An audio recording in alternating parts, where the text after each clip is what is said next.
Hi, we're live at the Whitbaker Hotel Ikoyi for the launch of Omoni Oboli's new book, The Stars Are Ageless. So keep it locked, don't go anywhere. We'll be interviewing some of your favorite Nollywood stars from the industry and every other person. So keep it locked, don't go anywhere. We'll be right back.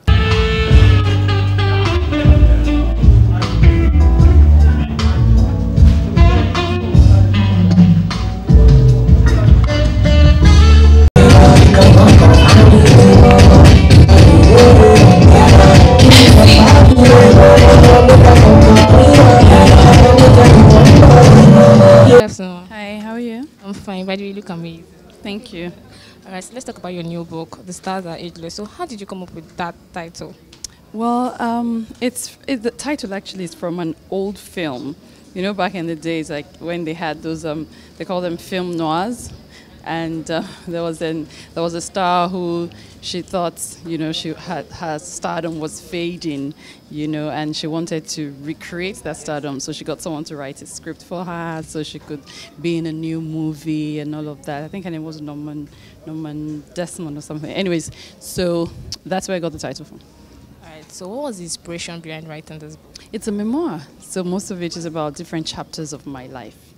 So what do you plan to achieve with this book? What I plan to achieve is actually inspire people. We all have ups and downs. We've all gone through so many different phases of our lives. We're through the good times and the bad times, you know, to stay grounded, to always come back on top no matter what life throws at you. So Omoni, movie producer check, director check, actress check, everything check. So now, author. Another feather to your cap. So how do you feel? I feel amazing. I'm just so blessed and so happy that we finally get to see this day. Okay. Can you tell me some striking things that you feel about Omoni personally? Omoni is the typical I no go great person. Typical, if this can be done, Omoni, I will do it. Omoni is that typical, I don't know where this is taking me, but I'm going. That's Omoni. Omoni is strong-willed, if you know her. Omoni is soft and hard at the same time. You can get a real tender, meek Omoni. At the same time, you can get a real hard, assertive Omoni. Depending on what you want, whatever you offer Omoni will give it back to you. You know, same proportion. Well, I was just saying to the other guy, you know, like, I feel when I think of Omoni, I just think of someone who's a force of nature, you know, someone who just goes for what she believes in and she makes it happen, you know, and that's amazing as a mom and a woman. And she's come through a lot, as you can tell from the book. I mean, just listening to the reading, I was like, wow, you know, it's amazing what people go through and you don't know. So it's really inspiring as well. Yeah, I'm here to support her. I'm very proud of her work. So yeah. Omoni is unstoppable. She's always like doing more, reinventing herself, pushing. So it's I'm not surprised. Wow. Very few people that I know as focused as Omoni is. She is committed to her dreams. She is committed to any project that she does, committed to her family, committed to her friends, and committed to Nollywood, amongst other things. She is an amazing person. She is a sister, someone who really loves and cares with all of her heart. Omoni is really and truly a star. Omoni is a fiercely supportive person. She's a burst of sunshine. I mean, whatever room she walks in or production she walks into, it's always sunny, it's always pleasant. She's, you know, not that person that you would say, oh, she's bitchy or she's got a bad attitude, you know. I mean, every time I see her, she's in a good mood and has smiles to give, and is very supportive as well. So what striking thing would you say about Omoni? She's a lovely person. She's supportive, as Tope said. She wants to see other women grow as well.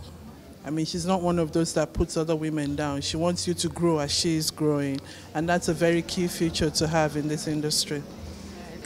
Omoni, something striking about Omoni for me is that she's a go-getter. It may not sound sexy, but I mean, in this context, in this day and age, to have a goal and be able to achieve it is very challenging. And for someone who, like Omoni, who's just celebrating her birthday of 40, means a lot. She has achieved everything under the sun, from her clothing line to books to films. So I'm so happy and I'm excited for Omoni for what she's been able to achieve. And I'm wishing her continued success as a real good go-getter. She's launching her book today. So going forward, what do you wish Omoni? Bestest. I wish her the bestest of all the bestest. Okay, I wish her peace on every side. I wish that she would grow old. I wish that she would be the best of herself. And I pray that God will surround her with his peace and that he will send to her people who would help her accomplish all that she intends to accomplish. I just wish her to continue to expand, you know, and just continue to explore herself and find expression and just continue to build and multiply everything that she's already done. Of course, I mean, that's what I wish for myself, so I wish the same for her. All the best. I wish her more. I pray that she reaps all the great harvest of all the seeds she's sown. I wish her joy, peace of mind. Going forward, I wish her more than, let me not say more, I wish her all that she would wish herself. But amongst other things, I believe so much in her. I believe in her future. I believe that this is just the beginning. Yes, it's another milestone. We're looking forward to many other milestones. As I would always tell her, Omoni, see you not at the Grammys only, but also at the Oscars. I wish Omoni continued success. I know the sky is not even the limit. I know she has even more projects and more ideas that is in the pipeline. So we're just gonna look forward to hearing more from Omoni. I wish her the very best that she wishes herself. I wish that she will continue to break boundaries. I wish that she will continue to reach for whatever dreams, that she can dream. It's her achievements are boundless. So as far as she can reach, I wish that she achieves everything she dreams of. Nothing is impossible as long as she sets her heart to it. So anything she sets her heart to do, I'm sure she can achieve it. In just one word, I want you to describe Omoni Oboli. A lovely woman. Amazing. A sister. A sister. A strong woman. A strong woman. Extremely creative. Thank you. Thank you, everybody, for honoring me.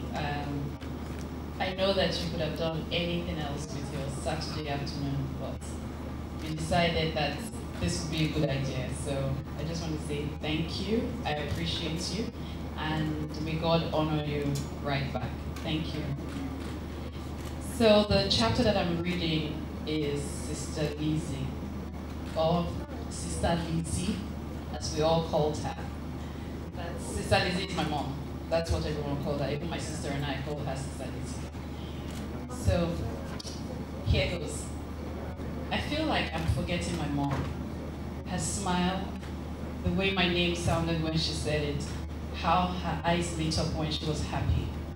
I struggle to remember these things, and I get upset with myself, because how dare I forget this woman who is everything to me. When someone dies, you think, I'll never forget this person. In the beginning, you think about them every day.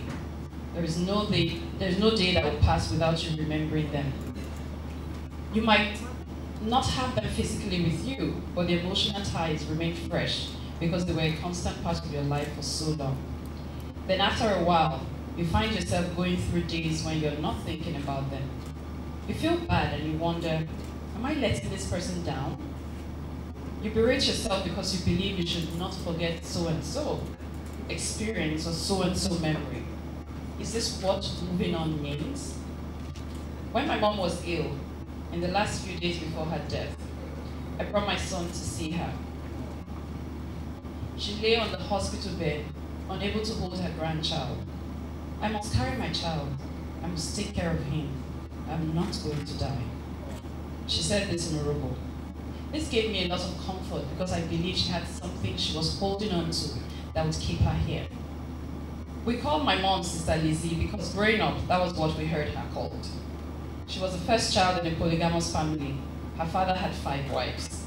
So everyone, her sisters, those whom she was older than by a few years, and those who were just a few years older than my sister and I, her cousins, her family friends, all called her Sister or Sister Lizzie, short for Elizabeth.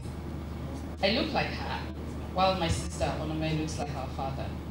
And no matter what we called Sister Lizzie, there was no doubt that she was our mother. She did everything for us. My mom was very big on family. Hers was always visiting. Her brother even lived with us at some point. She also took us to the village very often, either to spend holidays or to visit her parents. She was an exemplary daughter, obedient and hardworking. Despite being a teacher and living on a teacher's salary, she helped others out as much as she was able to. She always put us and our needs first. Sister Lizzie was born and raised in Sapele, where my granddad was the first agent of Suzuki, selling their motorcycles and spare parts, and my grandma had a thriving garri business. After secondary school, it was agreed that she would go to university. It was around that time that she met my father, Matthew Oke. Theirs was a love straight out of romance novels. Even though she did not talk to us much about her life with my father, my aunties told stories of how fierce and passionate their love was. It was in everyone's faces. There was no hiding it. They were regularly seen in each other's companies, out for a drink, or on their way to watch a film at the cinema. They called each other mine. My father had completed secondary school in Mosoga and moved to Sapele to stay with his friends, pending when he left for university. They wanted to get married and nothing could dissuade them. Not how young they were or the fact that they would be apart for long periods once they started school. A compromise was reached. My mom's parents agreed to a small traditional ceremony with the understanding that once they were done with school, they would have the bigger celebration and Christian ceremony. My dad went off to University of Calabar and they got an apartment in Benin, spending holidays together. My mom worked as a secretary with my uncle, Sekondi, my dad's uncle. She was working there when she had Onome.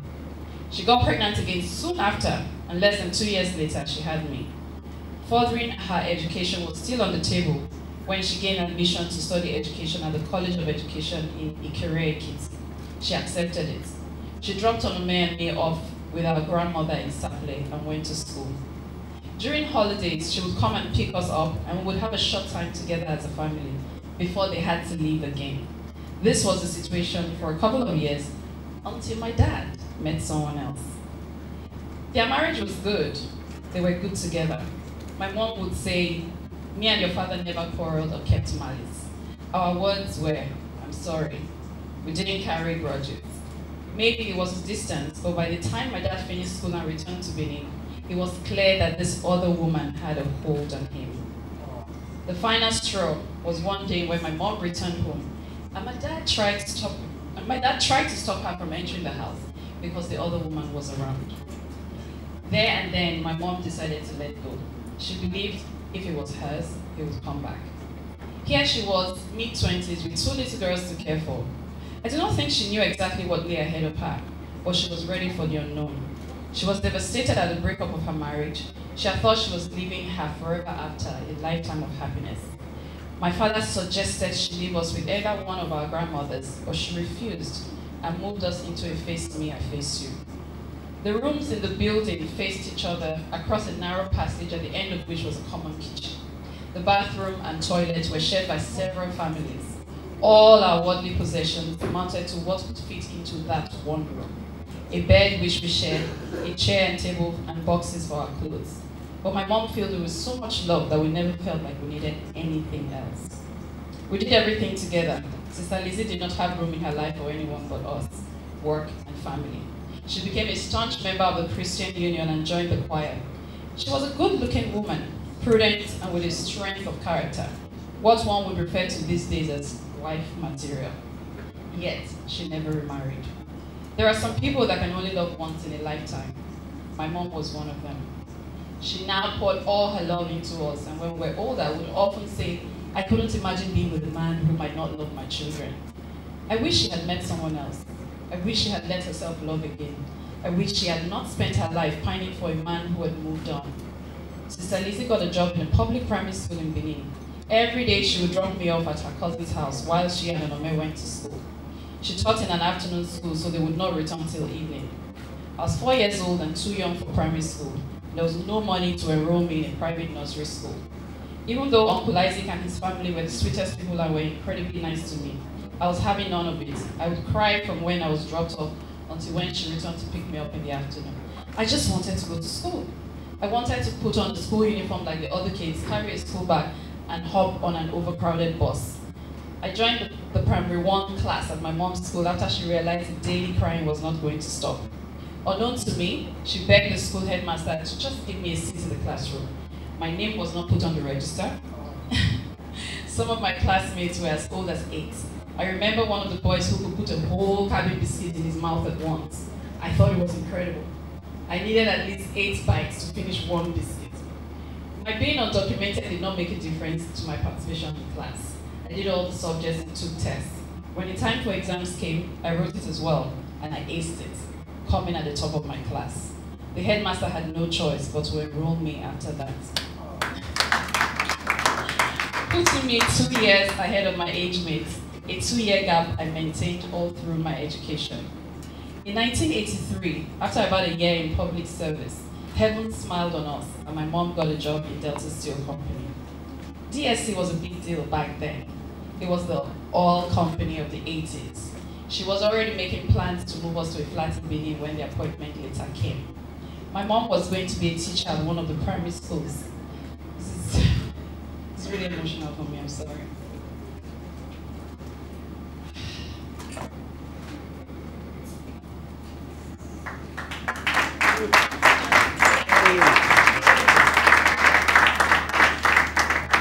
I'll stop. You guys will read the book. I can't. I'm sorry. Thank you.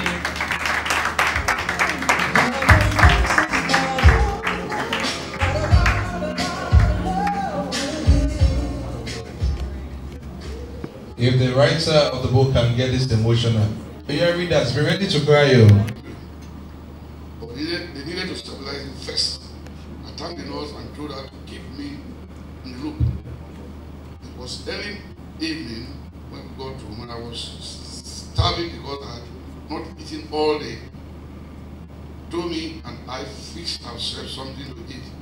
Intermittently, I would call the nurse for update. After getting the love right downstairs, we climbed the 2 floors to my room for the scan. We did. As we were about to put him in the machine, I called the girl and looked at Tony. He's coming, I said, and I fell to the floor. What am I going to do? I asked her, what am I going to do? I kept repeating, rolling on the floor. Go to Moscow. Thank you very much. I'm in California dreaming about who. So that's an S. T. A. Waje R. And S.